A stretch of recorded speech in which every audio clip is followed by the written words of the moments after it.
कणकवली नगर पंचायतीचा निकाल आपण दिला. नगराध्यक्ष पदाची जबाबदारी माझ्यावर दिला, माझ्या सरकारवर दिला. आणि गेल्या 6 महिन्यामध्ये आम्ही अनेक निर्णय या शहराच्या विकासाचे, नियोजनाचे हातामध्ये घेतले आणि त्या कामाची, त्या कार्याची सुरुवात त्या ठिकाणी होते. खरं तर हा सुद्धा गुणवंतांचा सत्कार, हा योग्य वेळी होणं गरजेचं. जेव्हा निकाल लागतात सगळ्या संस्थांचे आणि त्यावेळी हा कार्यक्रम जर झाला तर आज अनेक विद्यार्थी आहेत, पण जे पुढील शिक्षणासाठी आज महाराष्ट्रामध्ये त्या ठिकाणी शिक्षण घेण्यासाठी गेले, ते आज जर आपण योग्य वेळेमध्ये कार्यक्रम केला असता तर ते आज आपल्याला हजर असताना दिसले. पण तरी सुद्धा हा कार्यक्रम आम्ही प्रत्येक प्रशस्ती पत्रकावर किंवा गुणवंताचा जो सत्कार होणार आहे त्याच्यावर एक तारीख आहे, मला वाटतं 21. पण 21 तारीखला आम्ही कार्यक्रम करणार होतो, पण त्याच वेळी विधान परिषदेची निवडणुकीची आचारसंहिता लागली आणि त्या आचारसंहितेमुळे तो कार्यक्रम त्यावेळी आम्हाला रद्द करावा लागला. आणि आज 13 जुलैला आपण हा कार्यक्रम आपल्या सगळ्यांच्या साक्षीनं, उपस्थितीनं या ठिकाणी करत आहोत. खरं तर मी आपल्याला सगळ्यांनाच या निमित्ताने मनापासून शुभेच्छा देतो, आपल्या सगळ्यांचं मनापासून कौतुक करतो, आपल्या सर्वांचं अभिनंदन करतो. कारण कणकवली शहर हे एक आदर्श शहर व्हावं. हे शहर कोकणचे गांधी आबासाहेब पटवर्धनांची कर्मभूमी आहे, परमपूज्य भालचंद्र महाराजांची पुण्यनगरी आहे आणि त्याचबरोबरही स्वयंभू रवळनाथाची भूमी आहे. आणि या भूमीनं अनेक क्षेत्रामध्ये कर्तृत्ववान व्यक्तिमत्व घडवली आणि त्याचाच वारसा कुठेतरी आपण या पुढच्या काळामध्ये सुरू ठेवलेला आहे. खरं तर माझ्या या शहराच्या निमित्तानं अनेक प्रशाला ह्या आजूबाजूला आहेत. जवळजवळ कणकवली विद्यामंदिरची संस्था आहे, कणकवली कॉलेजचं प्रांगण आहे, SMI स्कूल आहे, पोद्दार त्या ठिकाणी स्कूल आहे, त्याचप्रमाणे वसुला आहे, IDL आहे. जवळजवळ माझ्या मते 7 ते 8 संस्था किंवा त्यापेक्षा अधिक ह्या संस्था माझ्या शहरामध्ये शिक्षण क्षेत्रामध्ये ज्ञानाचं काम त्या ठिकाणी करत आहे. आणि म्हणून आज शहरातल्या माझ्या विद्यार्थ्यांना, तालुक्यातल्या आणि जिल्ह्यातल्या विद्यार्थ्यांना एक शिक्षणाची ओळख झाली, एक सुसंस्कृतपणा या शहराचा त्या ठिकाणी वाढला, सुशिक्षितपणा वाढला. याला जर कारण असेल तर या सगळ्या प्रशाला आहेत, जिल्हा परिषदच्या शाळा सुद्धा त्याच्यामध्ये आहेत. आणि म्हणून मी सगळ्या त्यामध्ये काम करणाऱ्या शिक्षक वर्गाचा माझ्या नगर पंचायतीच्या वतीनं, शहराच्या वतीनं मनापासून त्या ठिकाणी सन्मान करतो, मनापासून तुमचा सर्वांचा आभार मानतो. कारण जर ह्या प्रशाला उभ्या राहिल्या नसत्या तर माझ्यासारख्या माणसाला सुद्धा शिक्षण घेता आलं नसतं. त्या काळामध्ये मी कणकवलीच्या 3 नंबर शाळेमध्ये विद्यार्थी होतो, नंतर विद्यामंदिर शाळेमध्ये होतो आणि या कणकवली कॉलेजमध्ये त्या ठिकाणी शिक्षण घेतो. आणि म्हणून ते जे संस्कार आमच्यावर झाले, त्या ज्या काही विद्यार्थ्यांना संघटित करण्याचं काम झालं, विद्यार्थ्यांचे प्रश्न जे काय आपण हातामध्ये घेतले, आणि म्हणून आज कुठेतरी या जिल्ह्याचं, या शहराचं नेतृत्व करताना माझ्यासारखा एक सामान्य माणूस त्या ठिकाणी दिसतंय. किंवा त्याचबरोबर उपनगराध्यक्ष असतील, नगरसेवक, नगरसेविका असतील, हे सगळेजण या ठिकाणी जे दिसत आहेत त्याचं कारण की त्यांना घडवण्याचं काम या सगळ्या कणकवली शहरातल्या प्रशालेने केलं, शहरानं केलं. आणि म्हणून कुठेतरी एक चांगली जडणघडण त्या शहराची या निमित्तानं झाली. खरं तर आज या गुणवंतांच्या सत्काराच्या निमित्तानं आपण 10वी 12वीच्या विद्यार्थ्यांचा सत्कार करतोय. CIT परीक्षा उत्तीर्ण विद्यार्थ्यांचा, CA असतील, DI असतील, या विद्यार्थ्यांचा सन्मान करतो. कालच या ठिकाणी पाककलेच्या स्पर्धा झाल्या, त्याच्यामध्ये सहभाग झालेल्या त्यांनी निवडून आलेल्या किंवा ज्या विजयी झालेल्या अशांचा त्या ठिकाणी सत्कार करतो. चित्रकला स्पर्धा काल त्या ठिकाणी पार पडली विद्यामंदिरमध्ये. जवळजवळ 700 पेक्षा अधिकच्या विद्यार्थ्यांनी सहभाग घेतला. त्या विद्यार्थ्यांचं सुद्धा कौतुक करण्याचं, त्यांचं सुद्धा बक्षीस वितरण त्या निमित्तानं या ठिकाणी होणार आहे. आणि म्हणून अशा सगळ्या स्तरावर ज्यांनी कर्तृत्व त्या ठिकाणी निर्माण केलं, अशा गुणवंत विद्यार्थ्यांचा, अशा गुणवंत व्यक्तींचा सन्मान या निमित्तानं कणकवली नगरपंचायत करते. खरं तर मी आपल्या विद्यार्थ्यांना एवढंच सांगेन की तुमच्या पाठीवर एक यश तुम्ही निर्माण केलं, त्या तुमच्या पाठीवर एक शाबासकीची थाप मारण्याकरता आम्ही कणकवली नगरपंचायतीने हा केलेला एक छोटासा प्रयत्न. खरं तर या माध्यमातून आपल्याला प्रेरणा मिळेल. भविष्यामध्ये जी काही आपल्या समोर असलेली आव्हान आहे त्या आव्हानाला तुम्ही त्या ठिकाणी तितक्याच ताकदीनं त्याच ताकदीनं त्या ठिकाणी उभे राहा आणि स्वतःचं कर्तृत्व ते त्या ठिकाणी सिद्ध करा, हा विश्वास माझ्यासारख्या कार्यकर्त्याला. कारण आताच्या काळामध्ये गुणवत्ता हीच खऱ्या अर्थानं श्रीमंती आहे, शिक्षण हीच खऱ्या अर्थानं श्रीमंती आहे.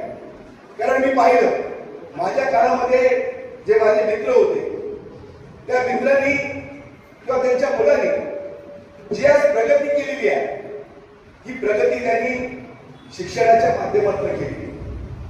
आणि आज मी व्यक्तिमत्व कर्तृत्ववान व्यक्तिमत्व म्हणून या शहराचे या जिल्ह्याचे मार्गदर्शन म्हणून त्या ठिकाणी उभे आहे. आणि खरं तर हीच आपली संपत्ती आहे. शिक्षणातून त्या ठिकाणी काय घडू शकतं आणि म्हणून या शिक्षणामध्ये गरिबी हा विषय घडत नाही. तुम्ही कशा पद्धतीनं शिक्षण घेता, कशा पद्धतीनं त्याच्यामध्ये यश मिळवता, कशा पद्धतीनं प्रावीण्य मिळवता याला त्या ठिकाणी महत्व आहे. आणि म्हणून ते तुमच्या नसानसामध्ये भरलेलं आहे.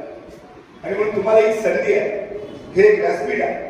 या संधीचं सोनं करा, मनामध्ये एक ध्येय ठरवा आणि मेहनतीनं हिमतीनं त्या ध्येयाची पाठलाग करा. नक्कीच जीवनामध्ये आपण यशस्वी झाल्याशिवाय राहणार. आणि ही ताकद तुमच्यामध्ये आहे, ही क्षमता तुमच्यामध्ये आहे. आणि म्हणून स्वतःमध्ये एक आत्मविश्वास निर्माण करा. कधीही त्या ठिकाणी कुठलंही आव्हान असेल, कुठलंही त्या ठिकाणी असेल परिस्थिती असेल, या परिस्थितीवर मात करत या आव्हानाला तोंड देत आपण त्या ठिकाणी स्वतःची एक वेगळी ओळख, स्वतःचं एक अस्तित्व आपल्या कर्तृत्वावर निर्माण करा. आणि हीच खरी तुमची भविष्यातली त्या ठिकाणी ओळख आहे. खरं तर मी सातत्यानं पालकांचं कौतुक करतो. कारण पालकांनी आता एक विशेष मेहनत स्वतःचे सगळ्या गैरसोयी करत, एक वेळ आपल्याला व्यक्तिगत अडचण करत, पण आपल्या मुलाला त्या ठिकाणी चांगलं शिक्षण मिळालं पाहिजे, दर्जेदार शिक्षण मिळालं पाहिजे, याच्यासाठी पालक फार मोठी मेहनत घेत आहे.